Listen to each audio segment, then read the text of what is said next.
Welcome to Twin Cities Leaders Podcast. I'm your host, Kevin King, and today I'm talking with University of Minnesota's women's tennis captain, Aiva Schmitz, and we're discussing how leadership, ego, and feedback show up in her life as a student athlete and what navigating all of this looks like in her world. So, Aiva, welcome to Twin Cities Leaders. How you doing? I'm great. Thank you so much for having me. I'm excited to be on. All right. Well, I'm going to start off with just a few of your accolades. You were a salutatorian in high school. You were a National Merit Scholar, AP Scholar with distinction, High School Student Athlete of the Year, oldest sibling in your household, a Division I tennis player at the University of Minnesota, and a team captain. So when I read that back to you, like, how does that make you feel? Definitely some pride. I mean, I'm very proud of it, but I have so many people who've really gotten me there. So it's a hats off to my community around me too. Absolutely. So, speaking of your community and your upbringing, I want to just start off with your foundation. Now, your dad was a professional tennis player, right? And your mom Yep. played college basketball. Yeah, and professional basketball. Okay, so two parents, pro athletes, and so growing up in that environment, what did leadership look like in your household? Like just in the everyday moments growing up. Yeah. I would say leadership for me was definitely modeled by both of my parents. It was different though because my dad was my coach, and so he kind of modeled leadership to me through the way he coached me. Um, he was tough. I mean, he would tell me what I needed to hear, but he had a rule that at the end of every practice, we always had to leave with a good feeling. So regardless of how bad the practice was, if I was crying, like we always had to finish with a good shot or him telling me I did well on something. We were never allowed to leave with a bad feeling, and so um, I don't know. I've kind of always carried that with me. Like after being coached by him for 15 years, um, I have that mindset now, kind of too. And he really taught me like to be a good leader. That yes, you need to be tough sometimes because people need that, but you also need to give them the confidence and still bolster them. Um, and then my mom, I mean, she is probably the kindest, most humble person you will ever meet, and also one of the most impressive, which is an awesome combo. And I really learned that from her by she never really told me stories of her being a professional basketball player necessarily. I would always have to hear them from other people, and I would like, her old teammates would tell me, like, "Oh, yeah," like, these amazing stories of her being, MVP of her team at NCAAs and how she was always the hardest worker and, um, throwing elbows under the hoop, and I always had to hear them from other people, and my mom was always so humble about everything she did, and, um, that really kind of taught me how humility is worth so much. Like, she could have told me all these stories, but she didn't, and so, um, I learned that from my mom as a good leader. When you were okay, so, like, when your dad was saying, "Okay, we have to leave on a good note," and let's just say, Yeah. like, you didn't feel like you had, like, the best practice, like, were you able to mind shift and leave with a good feeling, or did you carry, like, that bad feeling with you? I mean, sure, sometimes it did feel a little, like, superficial, like, "Okay, yeah, fine, I'm leaving with a good feeling," like, just to kinda please him, but it's still just, like, the idea that my coach would finish with, like, some sort of positive reinforcement. Um, I mean, it made a huge difference compared to leaving the court, making mistakes, and sometimes it's not possible to leave with a great feeling, but he did everything he could to put me in that position, and so, Mhm. yeah, it was awesome. So, oldest sibling, right? So, when you think about responsibility, I'm the youngest, I have an older brother, so when you think about being the oldest sibling, How did that how did responsibility show up for you in your household, and then how has that transitioned and carried over into your life today? Yeah, I mean, I always joke that in our family with athlete parents, and all 3 of us are athletes. My sister plays Division I tennis at Rutgers. There's always been a lot of, like, healthy competition kind of, like, in everything we do. And so, as the oldest sibling, I've always It is a bit of, like, a pressure point because you know you need to be leading by example, and you need to be modeling the right behaviors because your siblings are gonna copy it, whether you like it or not. And, like, I always joke, I my little brother, he's 10 years old, and he plays tennis now, and to this day, 10 years after it happened, if he cries on the court, he still says that it's because I cried when I was little, and so it's okay. And Wow.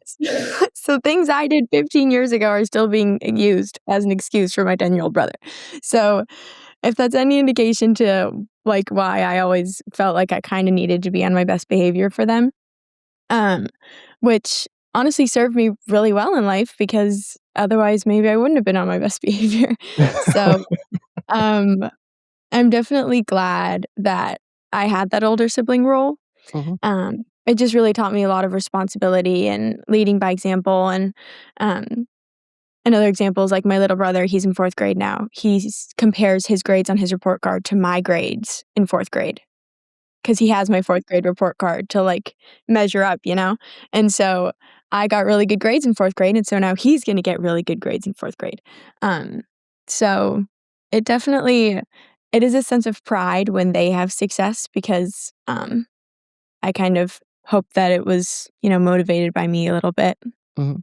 Now, so were you when did you realize you were like that role model? Was that something that your parents said, "Hey, like, Ava, you're a role model, your siblings are gonna look up to you," or is that something that you just learned and was able to accept?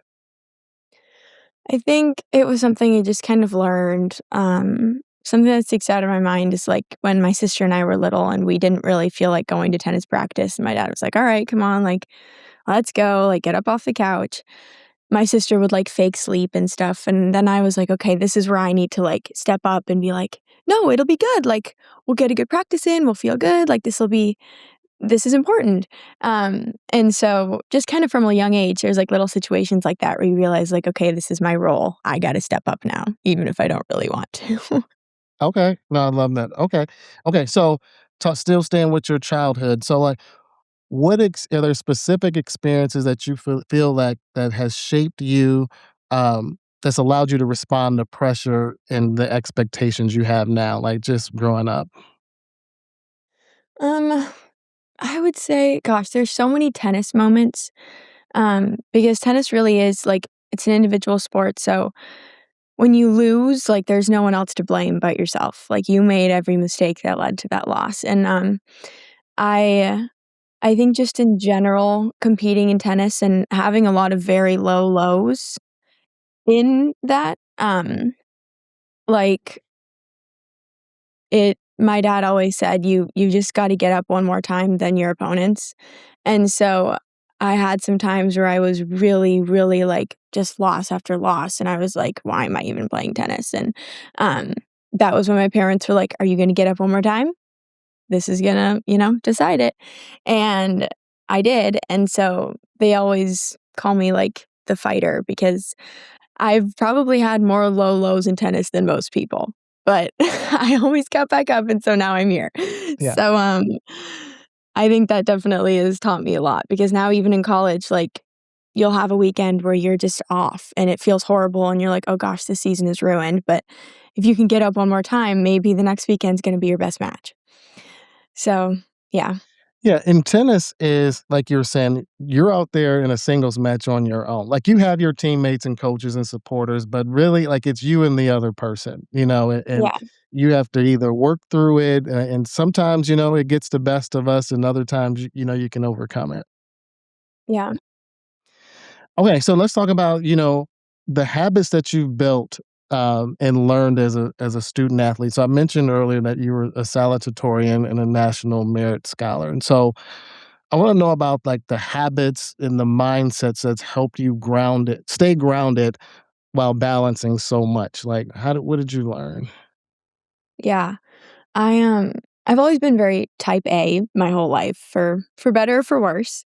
Um, kind of like perfectionist, like I wanted to really be the best in every aspect, school, tennis. And so I was always very busy because I always kind of had instilled in me that if you wanna be the best at something, it means you basically need to put in the most amount of work of anyone. So you've gotta do an extra hour on the tennis court, an extra hour of homework, and then that's what's gonna make you the best. Um, and so my schedules were very, very busy, I'd get home at 9 PM from tennis and school, and then I'd start my homework. But what really helped me with those busy days is I did everything kind of with my family, and that's always been something that's been really important to me and kind of kept me sane even when I'm busy. Um, I would, go to practice, but I'd be with my sister, and so she'd kinda be there and I could talk to her, and then I'd get home and I'd have dinner with my entire family. My mom would keep my five-year-old brother up until 9 PM just so that we could all have dinner together, and then she would send him to bed, and then I could start on my homework, and even when I was doing my homework, I would do it, like, in the room where my parents were sitting, or I do it in a room with my sister or my brother. Um, I just always kind of felt like, having that closeness with my family or even with friends sometimes, even if I was doing something different, even if I was busy doing work, having them nearby was really always helpful for me. Okay. And again, like, when you learned that early on, like, that was effective for you, like, you needed or you Yeah. wanted that closeness, and, like, you weren't the type, "I need to go in my room, close the door, do my homework, be by myself," like, you wanted that communal environment around you. Yeah, definitely. Even now, like, when I go study, some of my teammates will be like, "Oh, I have to study in my room, I need complete silence." I like to go to, like, a coffee shop or the tennis center and, like, watch tennis while I'm doing my homework, like, I kinda like having stuff going around. Okay, okay. And so, how does the way that you've trained your mind to think that way, like, academically and just your academic discipline, like, how do you think it's influenced, how you receive feedback from, like, coaches and professors? Yeah, I mean, I think I do like being around people all the time and valuing people around me. I've learned the value of other people even if I feel like maybe I know more than them on something, like, no, I probably don't, and they're gonna be able to help me in some way. Whether it's just, like, them giving me feedback because they wanna help me and me appreciating that, or most of the time they do know more than I do. And so, um, I've definitely learned that too, like, from my parents because I feel like they really do know more than I do about everything, even if it's the biochemistry I studied, even though they didn't study biochemistry, like, they've always got something valuable, and my coaches too, I mean, everyone has such unique experiences, and so, um, I always just kinda see feedback as, like, I'm fortunate to get it, and it means that they care, and, so I always make an effort to make sure that they realize that I'm appreciative of the feedback, and, I like to ask questions when I get feedback. I'm a very inquisitive person, so I always ask a lot of questions. Um, but yeah, I like that because, like, when you think about y people receive feedback well. Some you have to be in a place to receive feedback, right? You have to be of course. open-minded enough, like, to receive the feedback that's coming to you, and really the moments that you're receiving feedback aren't always, like, ideal, like, it could be, like, in the middle of a match, or it could be, like, after you turn in a sign, you know what I mean? Like, those types of like, the Totally, situation that yeah, you receive it and plays a role. definitely. Yeah, like, this past weekend, I was down. I had lost the first set against Wyoming. I was down in the second set 3-0, and Coach Loyce came over, and let me tell you, I was not in the headspace to be receiving feedback. I was I mean, I had tears welling up in my eyes.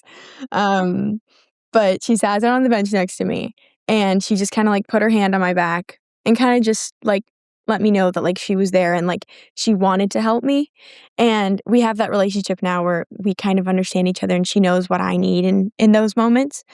And really the only feedback she gave me was, like, just, like, "Believe in yourself, like, play your tennis," and even though in my head I was like, "Oh, yeah, like, whatever, like, I'm playing so bad." I was like, "Okay, but she's sitting next to me because she cares and she wants me to do well. Now the next few games, I'm gonna try to do this for her and do this for the team and stop thinking about what's in my head." And just, like, the presence of her feedback. I don't even remember exactly what she said, But yeah, the fact that she wanted to come help me helped me, and then I got up off the bench, and I won 8 points in a row, and I ended up winning the entire match. So, yeah, it's sometimes just the fact that you're receiving feedback Mhm. that can help. No, that is an awesome example, and it's real too, you know what I mean? Because Yeah. you had to reset your mind to receive it, you know what I mean? Like, that's the I think that's the human part of it, like, it's not robotic, like, you have to settle your emotions and put yourself in a space to receive and to listen and then to go out and take that feedback, so that's Yeah. awesome. So, speaking of when you're under pressure academically and athletically, what helps you stay, regulated emotionally? I, um, I it's definitely the fact that, like, my entire life, it was like, always invest that extra hour, like, do one more tennis practice than your opponent, and so then when I go into, like, a tennis match, I have in my head, even though it's probably not true most of the time, I have it in my head that I put in an extra hour of work. I I did an extra conditioning session, and that's what's gonna get me this win because I want it more than her. I worked harder than her. And then in the classroom, it's the same thing, like, I kind of can go in with this little bit extra confidence for that exam because I'm like, I I put in more work than I needed to, which may probably isn't true, but it just kinda gives me that confidence that I need to then do well. So, yeah, I just kind of like controlling the things that I can control, and Mhm, that's just like the amount of effort I put in. I can't control how smart I am, how athletic I am, how athletic my opponent is, but I can control the effort, and mhm. so that's something I can kind of hopefully always feel good about going into those situations. What does that look like in everyday life? Just with the stressors of just everyday life, going to school, playing tennis, all the things that you're involved in. How do you regulate in those moments? Yeah, it can definitely be tough. I mean, college sports is a beast. It's busy schedules, a lot of demands from really everyone. I mean, from your athletics, from your academics, um, and then the demands of then also wanting to like, keep a social life outside of it. And so like trying to put in that extra hour always for everything. But then also again, I'm gonna go back to, like, my family keeping me sane. It's, my entire extended family lives here in the Twin Cities, and so I see them a lot. They come to my tennis matches, and, those are the moments that then kind of, like, make it worth it, where then I'm on the court and I'm like, "Yeah, this week was tough. Mhm, I maybe didn't sleep a lot." But then when I look up at my family in the stands cheering me on, that kinda gives me that extra, like, like, "Okay, this was so worth it, and this is what I live for, like, this is the moment that I did all of it for." mhm. So reminding myself of, like, all of those people I have in my life and, um, that it's a privilege to, be so busy.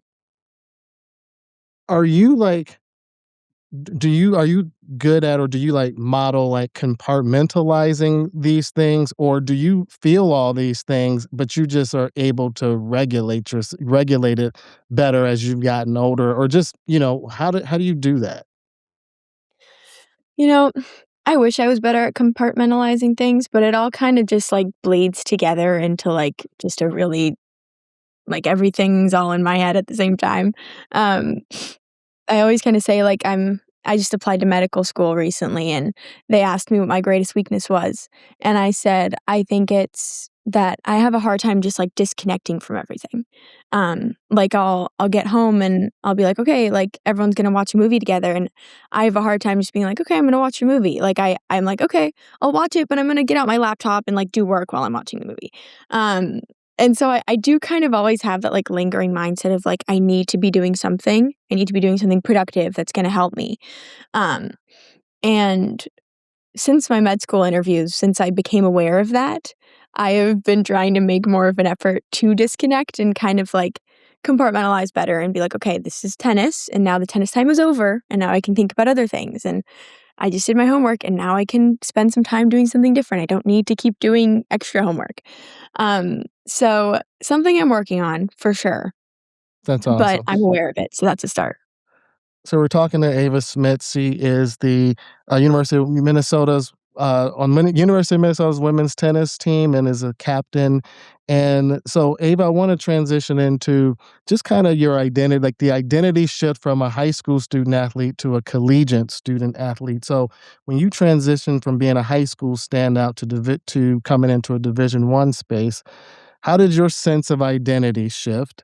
And then how did that change the way you saw yourself as an athlete and a person? Yeah. I mean, it's the stereotypical going from a big fish in a little pond to a little fish in a big pond. I mean, it was, both on the court and in the classroom. I went from being one of the best students in my high school, and then I came here and I was studying biochemistry, and everyone around me wanted to be a medical go to medical school, and everyone was so smart, and I was like, "Oh my gosh, I went my whole life thinking I was so smart, and maybe I'm not. Everyone else is." And, then on the tennis court, it was the same thing, like, I was, one of the best in the area in high school, and then, um, I came here, and it's everyone played for their national team.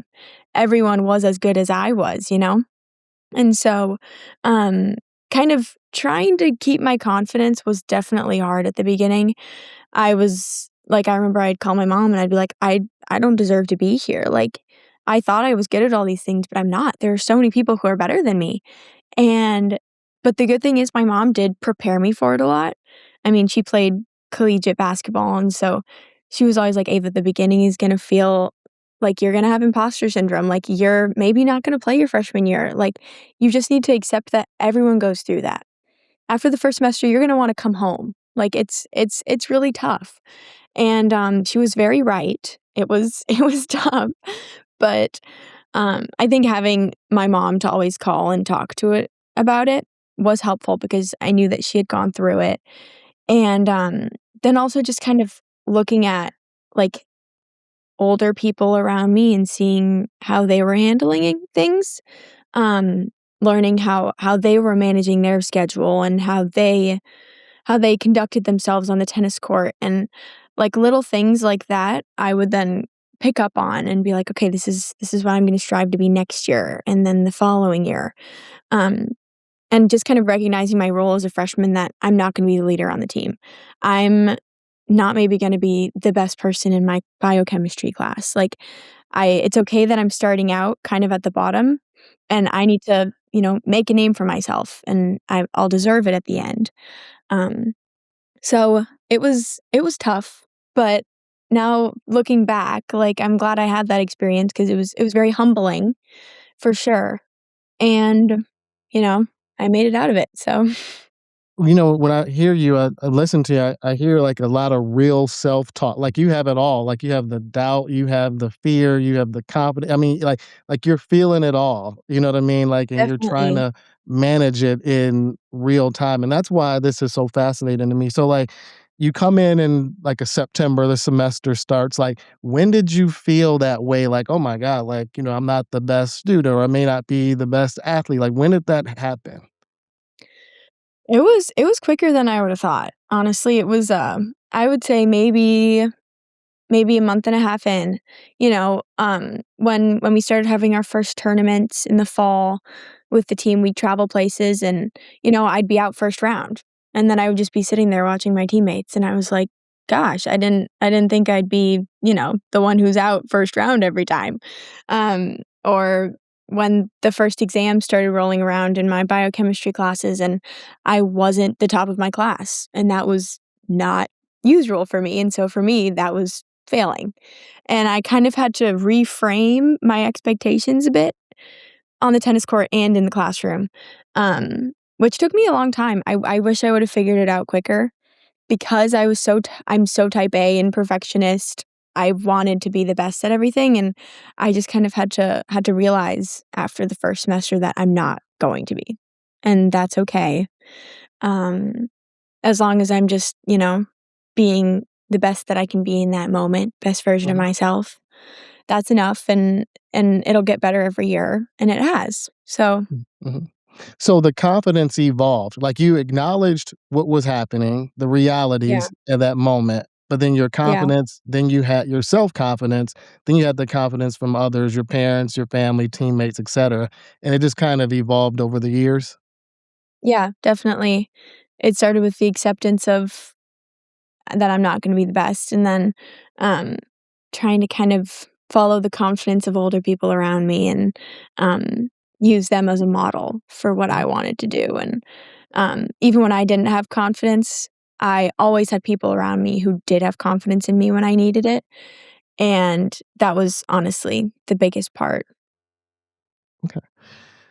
So we know that we all have egos into some degree. I mean, how people manage it better than others in sports. I mean, you see it a little bit more than you do outside of sports. So, I want to know, like, what does ego mean to you at this stage of your life, and then how do you keep it in a healthy place? Yeah.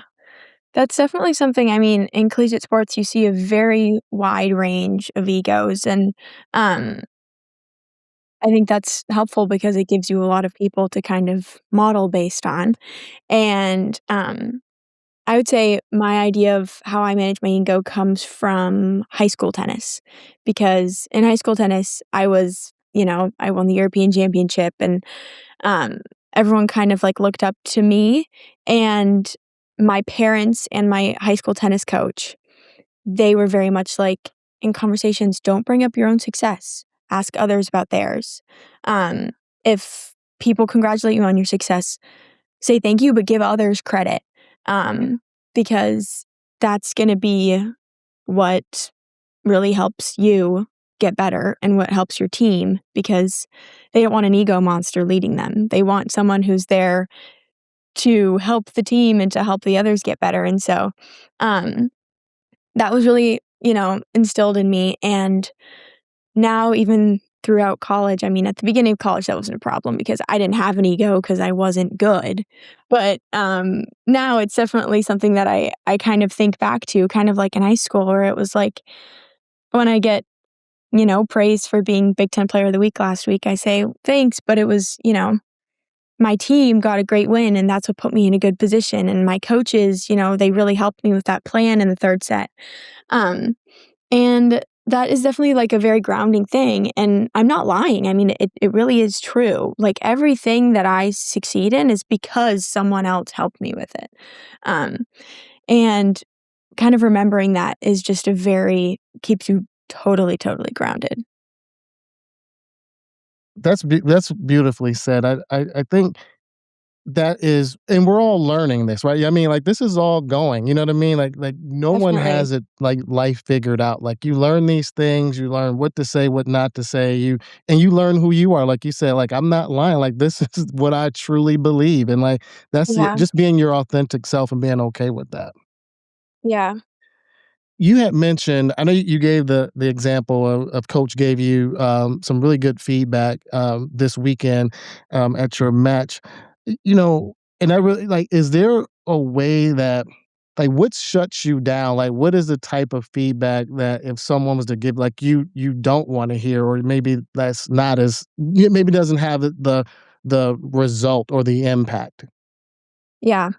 I was spoiled by my dad with the, always ending with something positive thing, and so, unfortunately, I do kind of, like, need that now, like, because 'cause I'm used to it. I'm used to having a coach who then, gives me some confidence, and my coaches now have really, gotten to know me. It's our 3rd year together, and they know that about me now, and so, they know that they can come up to me and they can be a really stern coach, they can be really real with me, but then at the end, before they leave my court, they need to give me like a believe in your shots, like you have a better forehand than her. You're gonna outlast her. Like they know to give me like that little like we believe in you. Mhm. And then that makes me believe in myself. And so um that's something I've always needed and probably will need for the rest of my life. Yeah. So let's say you are, um, on a job, right? Let's say you're in the classroom, and whether it's a professor or just your supervisor or whatever, like, what kind of feedback helps you? And then what kind of feedback, like, maybe like, that didn't really help me.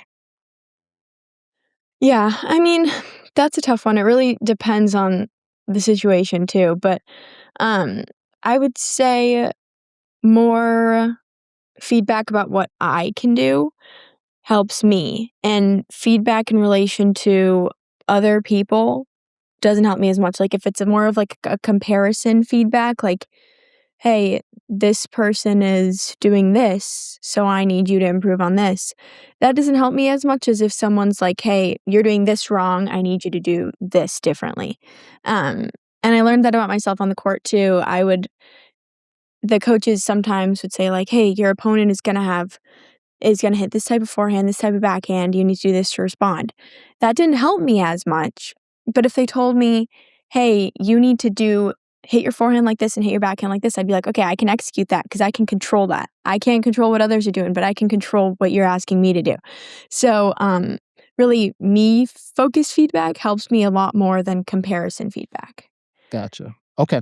So, Yeah. we're in a environment now in a workplace with 4 generations, and I love, like, your perspective from a Gen Z perspective. I'm a Gen Xer, and so, again, how, feedback was taught to me and how it's received is different than maybe someone from a younger generation. So, if you could teach leaders one thing about giving feedback to Gen Zers, what would it be? Oh, that is a good question. Um, I would say that there's kind of this, like, stereotype that our generation is, like, not as hardworking and a little more, like, lax with things. Um, I would say not really feeding into that stereotype because I've seen it sometimes that, you know, older people will give us feedback about things and they'll be like, "Yeah," like, kind of insinuating that we're, like, not working hard enough, and obviously, there are some people where that is the case, but I think most of the time that probably is going to come back and bite you in the butt because that's just gonna frustrate them. And, on our court too, like, um, you always kinda have to appreciate the effort that someone's putting in because maybe that's all the effort they can give. Maybe they're giving 100% of what they have, and so, um, I would say that would be my advice. That's good feedback too, but not feeding into the stereotype, and I mean, and everyone can benefit from that because no one wants to be stereotyped into pigeoned into a box. So, I wanna shift and talk about just your captainship and, like, not because 'cause you're, like, not only receiving feedback, but you're giving it as well as a captain, and Mhm. your teammates are looking to you for that. So, as a captain, how do you approach leading people, like, who are your peers, like, your same age or maybe a little bit older? Yeah. Yeah, definitely, it was quite the learning curve, I have to say. I'm far from a perfect leader, and, I just, try to get better a little bit at a time, and I think we all kind of learn from each other in that way because at the beginning, I was definitely more of like a mediator leader. I didn't really want conflict. I wanted everyone to get along, and that I realized wasn't really possible in such a competitive environment, and, um, we're a team of 10 girls from 10 different countries, so very different cultures, some people are the Russians are a little more, like, direct, and then maybe the Portuguese are more, like, nice and sweet, and so, everyone needs different types of feedback and different types of communication, and, so I was just always trying to kinda, like, tiptoe around everyone's different cultures and make sure no one got offended, but then I realized that I got some feedback from some of the girls that wasn't helping them. They needed, more honesty and maybe some healthy conflict, and so I learned that that is more valuable than no conflict sometimes, and that we sometimes then had to get together for, a team meeting and just lay it all out. Say like, "All right, what problems do we have? We're gonna address it right now. Whether there are tears, whether there's a fight, we're gonna address it, and then we're all gonna make up and leave the room better than we were." Um, and so that definitely I think just honesty in general is something that I learned is incredibly important as a leader. Whether everyone's different in the way that they deliver their honesty. I mean, I'm more of like a soft spoken, like I'll deliver it in more of they always say like the American way, like, hey, like in like a very nice way. And the European way is very like direct and just like this is how it is. Yeah. Um And so I probably will never be able to change that I have an American deliverance, but, I definitely now am more honest and less sugarcoating. So how do you balance like, cause like, the team needs different things at different times. Sometimes they need you in an emotional way, like, in a supportive way and, like, connecting with how they're feeling about certain things, and then there's times when they need you to tell it like it is, and so, is that easy for you, or is have you just kinda are you learning to balance the emotional part from just kinda the direct delivery? Yeah, definitely still learning the balance, um, but I've I've based on all the feedback I've gotten throughout the past year or so, it seems that honesty is always pretty helpful. You just kinda have to change the way you're delivering it a little bit, or maybe wait an hour because someone might be really sensitive after their loss, um, but at the end of the day, they need the honesty just like I need the honesty from my teammates, even if it makes me cry, it's gonna make me better the next day. Um, so timing kind of makes a difference, but I would say I've learned that definitely just kind of always being very open and honest about what they need to change Mhm. is the right way to do it. When I see you and listen to you again, like, I see, like, all this is happening simultaneously, you know what I mean? Like, this isn't, my job and then, 9 to 5, and then I do something at night, and I do something on the weekends, like, this is all happening, like, you're going from class to practice to matches, you're traveling, you have your social life, you have family, you have friends, you have teammates, coaches, like, you have all of this happening in real time, and so is it fun? Do you enjoy it? Are you learning so much about yourself at this stage in your life? Yes, I mean, it is incredibly fun. Sometimes in the moment, it feels really, really hard and not fun, but that's just a part of life, and then you look back at the week and you're like, "Okay, it did feel really long and it was challenging, and I did get back from Colorado at 2 a.m. last night, but it was fun, we were in the hotel, we took the Uber back, and we were joking about things, um, and so there's the people around you can definitely make it easier. Um, and there's a lot going on, but it's always worth it in the end, and I'm gonna miss it when it's gone.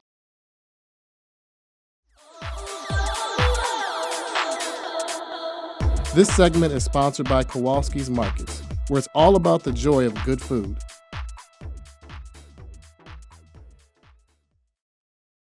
So I want to talk to you about your Twin Cities hidden gem. I ask all my guests, what is their Twin Cities hidden gem, and it can be a place, an event, or an experience that you think more people should know about. Yeah. Um, Gosh, I have to say Can Wonderland.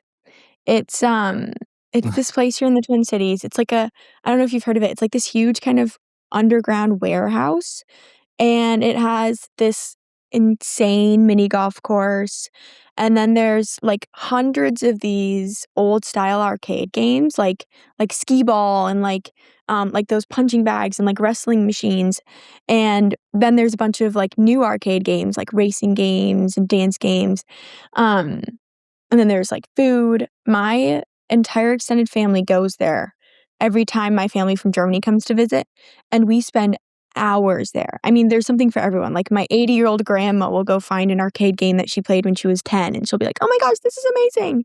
And then my 10-year-old brother goes and plays a game, and then my parents are versing each other in basketball. Like, there's something for literally everyone.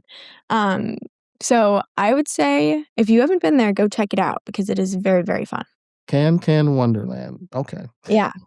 Okay. So as we wrap up our conversation today, Ava, what's one thing that you hope my listeners take away from our conversation? I'm gonna say control the things that you can control. Control your work ethic and that you're, putting in a little bit of extra work compared to the others, and that's what's gonna get you out on top. And even if it doesn't, it's gonna give you the confidence to at least put your head on the pillow at night and know I gave it everything. And so even if you don't, you're not gonna win everything, but that kind of puts you in the best spot to always be content with the result. That's kind of what I've learned. Ava, I really appreciate your time and I enjoyed this conversation so much. I really appreciate it. So did I. Thanks. I'm really glad I could make it on. And thank you guys for listening to Twin Cities Leaders. And I will see you all next week. You can follow me on Instagram, Twitter, or not Twitter, Instagram, TikTok, and YouTube. And I'll see you all next week. Bye now.